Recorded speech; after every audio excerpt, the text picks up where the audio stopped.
지난해 70대 이상 노인분들의 금융피해 무려 5천억 원을 넘어섰다고 합니다. 그런데 더 놀라운 사실은 이 피해의 상당수가 집에 현금을 보관하다가 발생했다는 점입니다. 여러분, 지금 이 순간에도 소중히 모아오신 재산이 위험에 노출되어 있을지 모릅니다. 돈은 눈에 보이게 가까이 두어야 안심이 돼요. 많은 어르신들이 이렇게 생각하시지만 은행에서 30년 이상 재산 관리를 담당했던 전문가들은 이것이 가장 위험한 생각이라고 경고합니다. 최근 국민일보의 보도에 따르면 65세 이상 어르신 10명 중 4명이 집에 1천만 원 이상의 현금을 보관하고 있다고 합니다. 그리고 이 중 절반 이상이 도난, 화재, 분실 등의 피해를 경험했다고 합니다. 여러분, 잠시 생각해 보세요. 평생 열심히 모아온 소중한 재산이 하루아침에 사라진다면 어떨까요? 자녀들에게 물려주고 싶었던 재산이 혹은 남은 여생을 편안하게 보내기 위해 모아둔 돈이 순식간에 증발한다면 어떤 마음이 들까요? 더 심각한 것은 이런 피해가 발생했을 때 보상받을 방법이 전혀 없다는 사실입니다. 집에 보관한 현금은 어떤 보험으로도 보호받지 못합니다. 평생 모은 돈이 한순간에 사라질 수 있는 것입니다. 그렇다면 왜 많은 어르신들이 여전히 위험을 감수하면서 현금을 집에 보관하시는 걸까요?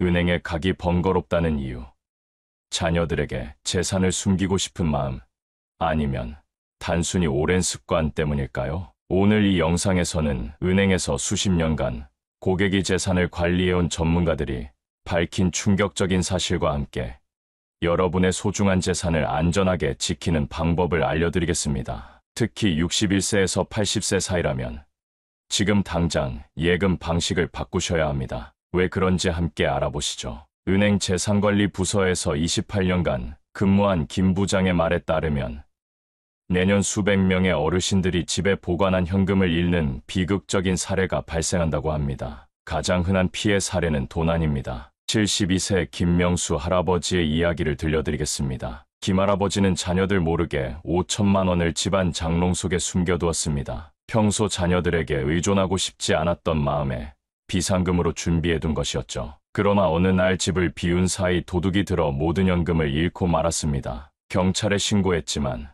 범인을 잡지 못했고 돈은 영영 찾지 못했습니다. 두 번째로 심각한 위험은 화재입니다. 76세 박순자 할머니는 30년간 모은 2억 원을 집안 여러 곳에 나누어 보관했습니다. 은행을 신뢰하지 못했던 박 할머니는 현금을 직접 관리하는 것이 더 안전하다고 생각했습니다. 그러나 전기 합선으로 인한 화재로 집이 전소되면서 평생 모은 돈이 한순간에 재가 되고 말았습니다. 화재보험에 가입해 있었지만 현금은 보상 대상이 아니었습니다. 또 다른 위험은 기억력 저하로 인한 분시입니다. 68세 이민철 할아버지는 4억 원을 집안 여러 곳에 나누어 숨겨두었습니다. 그러나 나이가 들면서 기억력이 점점 저하되어 돈을 숨겨둔 장소를 완전히 잊어버렸습니다. 가족들과 함께 집 안 구석구석을 뒤졌지만 일부만 찾았을 뿐 나머지는 아직도 찾지 못했습니다. 돈은 눈에 보이는 곳에 두어야 안심이 된다는 생각은 사실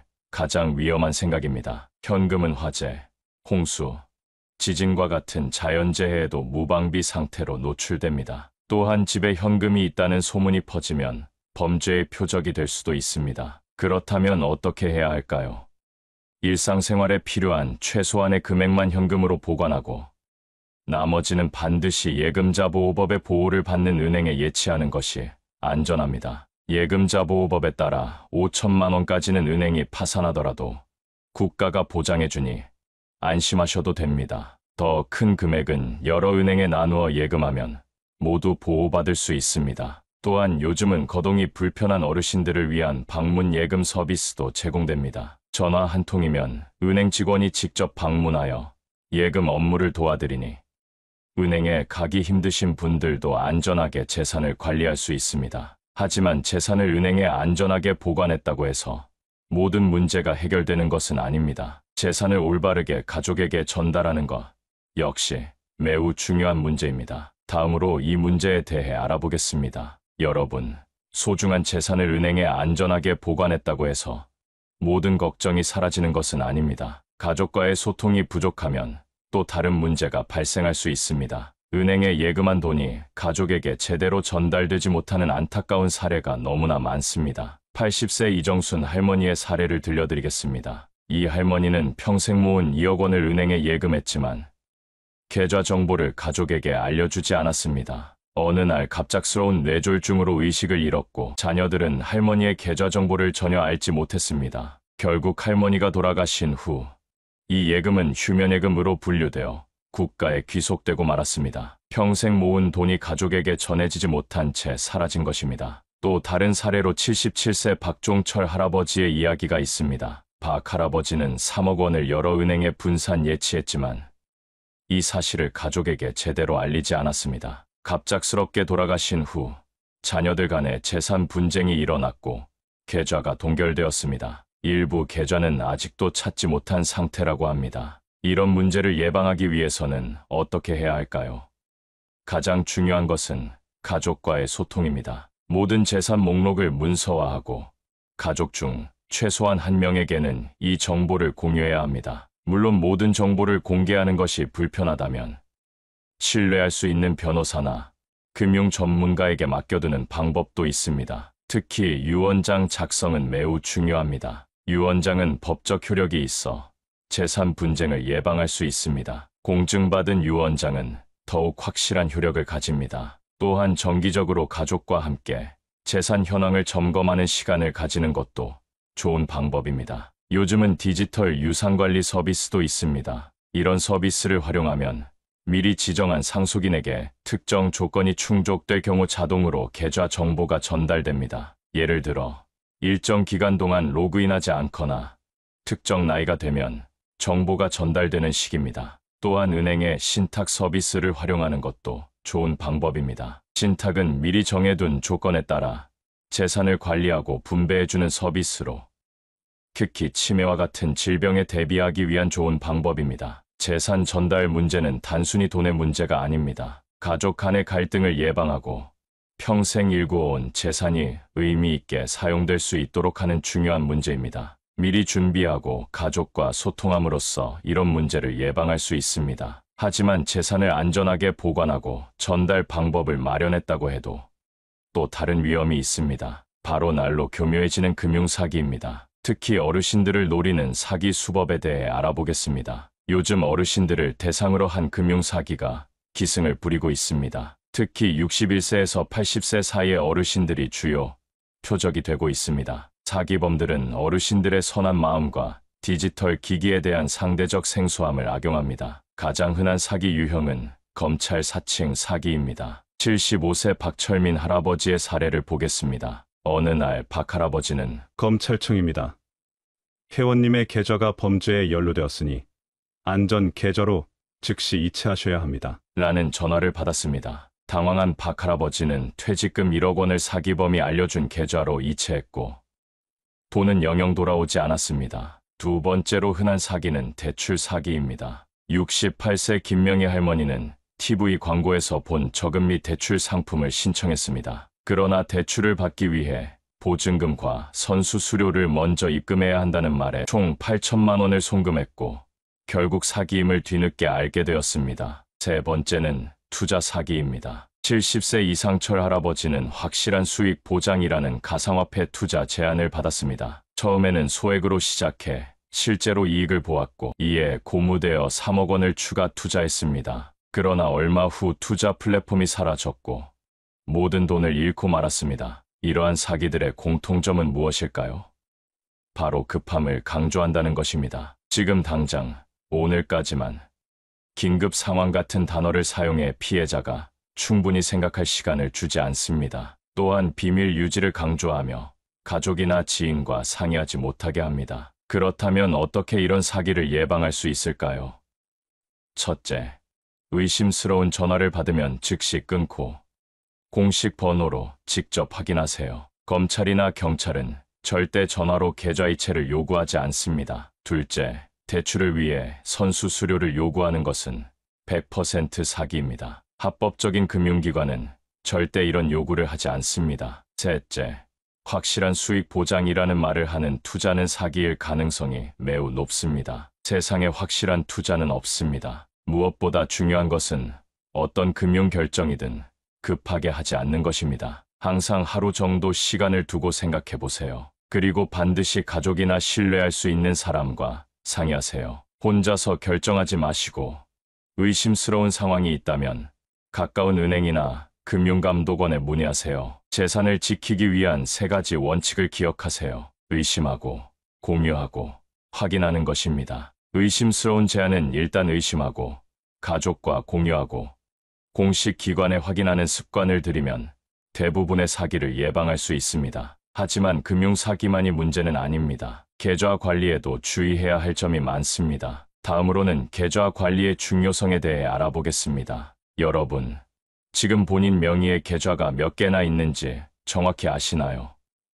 많은 어르신들이 여러 은행에 다수의 계좌를 보유하고 있지만 실제로 관리하는 계좌는 몇 개 되지 않습니다. 이런 방치된 계좌들이 큰 문제를 일으킬 수 있습니다. 73세 정영호 할아버지의 사례를 들려드리겠습니다. 정할아버지는 은퇴 후 여러 은행에 15개의 계좌를 갖고 있었습니다. 그러나 실제로 사용하는 계좌는 3개뿐이었고 나머지는 오래전에 만들어 방치한 상태였습니다. 어느 날 신분증을 도난당한 후 범인이 방치된 계좌들을 이용해 대출 사기를 벌였고 정 할아버지는 신용등급 하락과 함께 큰 정신적 고통을 겪었습니다. 또 다른 사례로 78세 이미경 할머니는 10년 전 개설한 후 잊고 있던 계좌에서 매월 자동이체로 보험료가 빠져나가고 있었습니다. 알고 보니 이미 해지한 보험 상품이었지만 보험사의 실수로 계속 출금되었던 것입니다. 10년 동안 약 720만 원이 불필요하게 지출된 셈입니다. 이처럼 방치된 계좌는 여러 위험을 초래합니다. 신분증 도용으로 인한 금융사기의 통로가 될 수 있고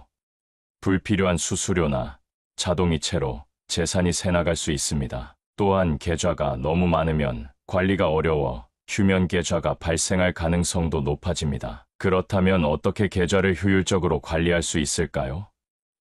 첫째, 정기적으로 계좌 정리를 하세요. 1년에 한 번은 모든 은행 계좌를 확인하고 불필요한 계좌는 해지하는 것이 좋습니다. 둘째, 자동이체 내역을 정기적으로 점검하세요. 매달 통장을 확인하며 모르는 출금 내역이 있는지 살펴보는 습관이 중요합니다. 셋째, 주거래 은행을 1개에서 2개로 줄이고 계좌 수도 최소화하세요. 많아야 3개에서 4개의 계좌로 충분합니다. 또한 요즘은 은행 앱을 통해 모든 금융 계좌를 한눈에 볼 수 있는 계좌 통합 조회 서비스가 있습니다. 스마트폰 사용이 익숙하지 않다면 가족의 도움을 받거나 은행 창구에서 직원에게 요청하면 됩니다. 이 서비스를 통해 잊고 있던 계좌도 쉽게 찾을 수 있습니다. 특히 중요한 것은 계좌 비밀번호 관리입니다. 생년월일이나 전화번호 같은 쉬운 비밀번호는 피하고 정기적으로 변경하는 것이 좋습니다. 비밀번호를 메모해 두어야 한다면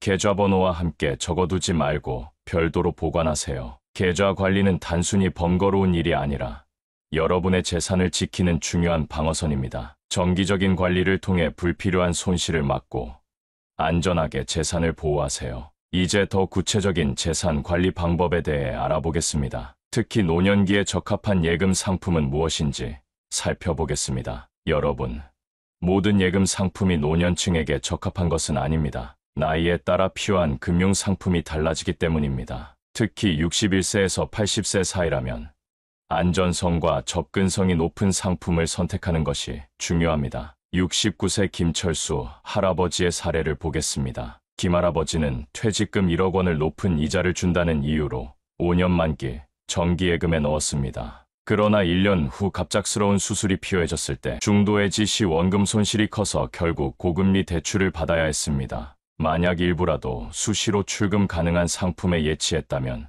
이런 문제는 없었을 것입니다. 노년기에는 어떤 예금 상품이 적합할까요?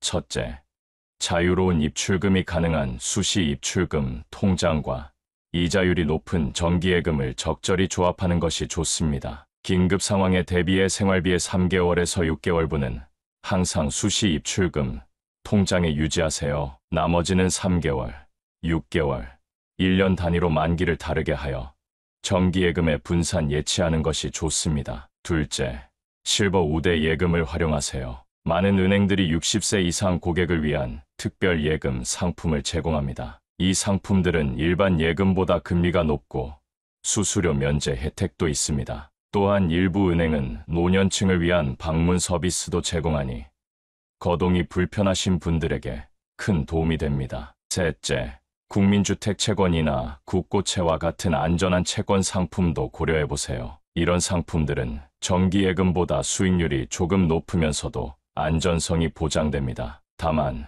중도 환매 시 손실이 있을 수 있으니 여유자금으로만 투자하세요. 넷째, 건강이 악화될 경우를 대비한 신탁 상품도 검토해보세요. 신탁은 미리 정해둔 조건에 따라 재산을 관리해주는 서비스로 특히 치매와 같은 질병에 대비하기 좋습니다. 예를 들어 매월 생활비는 자동으로 출금되고 의료비는 별도 계좌로 관리와 같은 조건을 설정할 수 있습니다. 중요한 것은 모든 재산을 한 곳에 집중하지 않는 것입니다. 예금자 보호제도는 한 은행당 5천만 원까지만 보장하므로 5천만 원 이상의 재산은 여러 은행에 분산하는 것이 안전합니다. 또한 금융상품을 선택할 때는 반드시 은행 직원과 충분히 상담하세요. 특히 어려운 용어나 조건이 있다면 반드시 이해할 때까지 설명을 요청하세요. 가족과 함께 상담을 받는 것도 좋은 방법입니다. 이렇게 적절한 예금 상품을 선택하면 안전하게 재산을 관리하면서도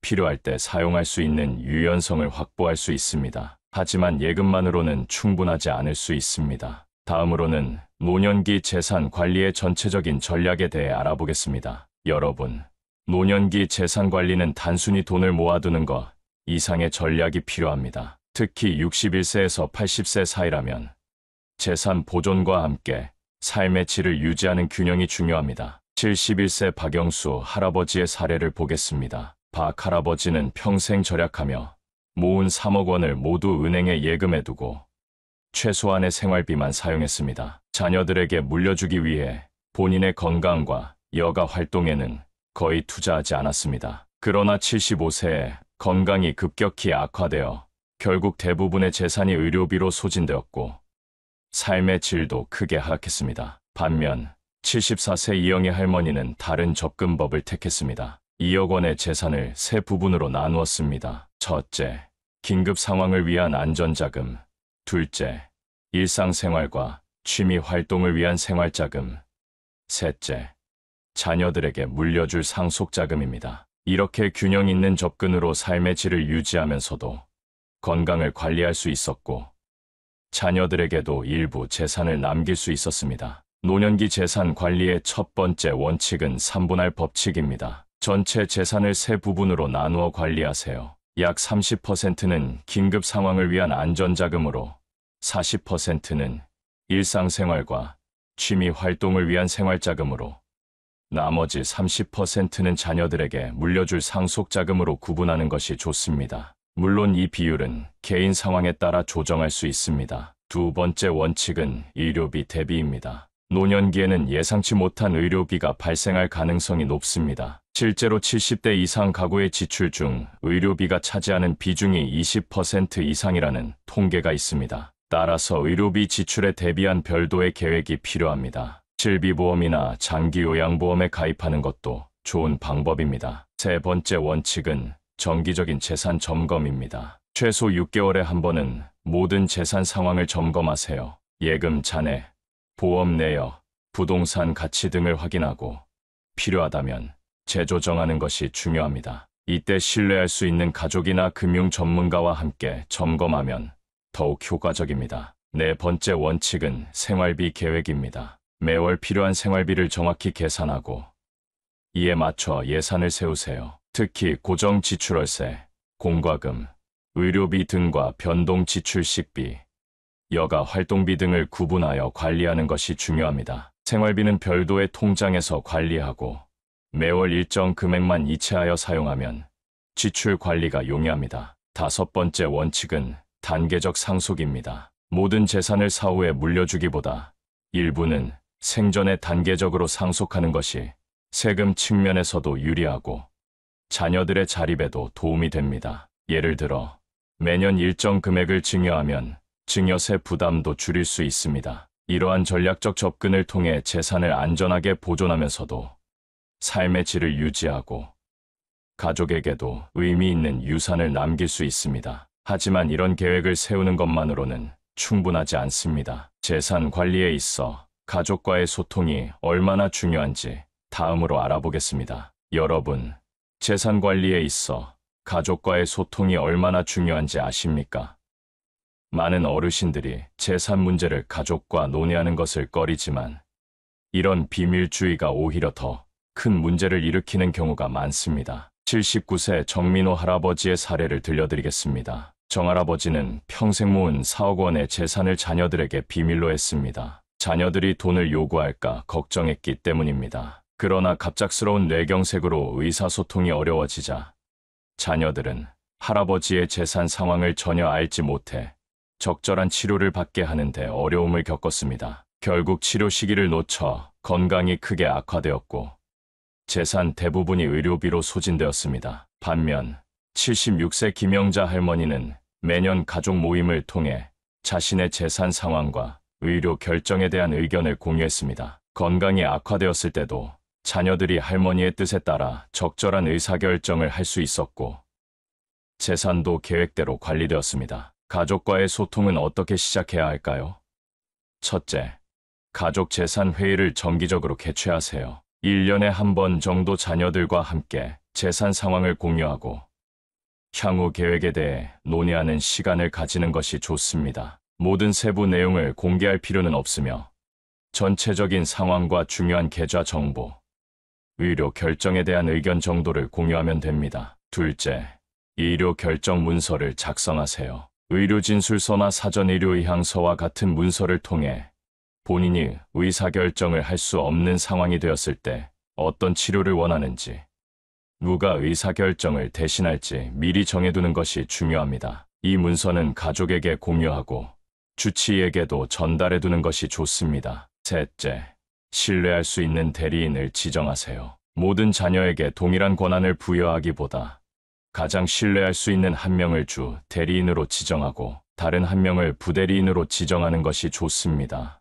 이렇게 하면 의견 충돌이 있을 때 누구의 결정을 따를지 명확해집니다. 넷째, 재산 목록을 작성하고 정기적으로 업데이트하세요. 모든 은행 계좌, 부동산, 보험, 귀중품 등의 목록과 관련 서류 보관 위치를 문서화하여 신뢰할 수 있는 가족이나 변호사에게 전달해두세요. 이 목록은 1년에 한 번씩 업데이트하는 것이 좋습니다. 가족과의 소통이 어렵다면 중립적인 제3자의 도움을 받는 것도 좋은 방법입니다. 금융상담사나 노인복지 전문가와 같은 전문가들이 가족 간 소통을 도울 수 있습니다. 재산 관리에 있어 가족과의 소통은 선택이 아닌 필수입니다. 이를 통해 재산을 더 효율적으로 관리할 수 있고 긴급 상황에서도 본인의 뜻에 따라 적절한 결정이 이루어질 수 있습니다. 이제 노년기에 특히 주의해야 할 재산 관리의 실수들에 대해 알아보겠습니다. 여러분, 노년기에는 작은 실수 하나가 평생 모은 재산에 큰 영향을 미칠 수 있습니다. 특히 61세에서 80세 사이에 많이 발생하는 재산 관리 실수들을 알아보고 이를 예방하는 방법에 대해 이야기해 보겠습니다. 첫 번째 실수는 모든 재산을 현금화하는 것입니다. 67세 강동훈 할아버지의 사례를 보겠습니다. 강 할아버지는 경제위기에 대한 두려움으로 3억 원 상당의 부동산과 주식을 모두 팔아 현금으로 바꾸어 집안 금고에 보관했습니다. 그러나 습기와 해충으로 인해 상당량의 지폐가 손상되었고 이렇게 훼손된 화폐는 한국은행에서 교환이 불가능한 수준이었습니다. 결국 평생 모은 재산의 30% 이상을 영영 잃고 말았습니다. 재산은 현금, 예금, 부동산 등 다양한 형태로 분산하여 보관하는 것이 안전합니다. 두 번째 실수는 과도한 위험 투자입니다. 70세 박민수 할아버지는 노후에 더 많은 돈이 필요하다는 생각에 퇴직금 2억 원을 고위험 주식에 투자했습니다. 그러나 시장 급락으로 1억 원 이상의 손실을 입었고 이로 인해 생활고를 겪게 되었습니다. 노년기에는 안정적인 투자가 중요하며 고위험 상품은 전체 재산의 10% 이내로 제한하는 것이 좋습니다. 세 번째 실수는 자녀에게 모든 재산을 미리 증여하는 것입니다. 73세 김영숙 할머니는 세금을 아끼기 위해 모든 재산을 자녀들에게 증여했습니다. 그러나 이후 자녀들과의 관계가 악화되면서 생활비 지원이 끊겼고 의료비 부담으로 큰 어려움을 겪었습니다. 재산은 충분한 생활자금을 남긴 후 단계적으로 증여하는 것이 바람직합니다. 네 번째 실수는 보험에 과도하게 의존하는 것입니다. 69세 정수영 할아버지는 건강에 대한 불안으로 월 보험료가 소득의 30%에 달하는 여러 보험에 가입했습니다. 그러나 많은 보험이 중복 보장되어 불필요한 보험료를 지출하고 있었습니다.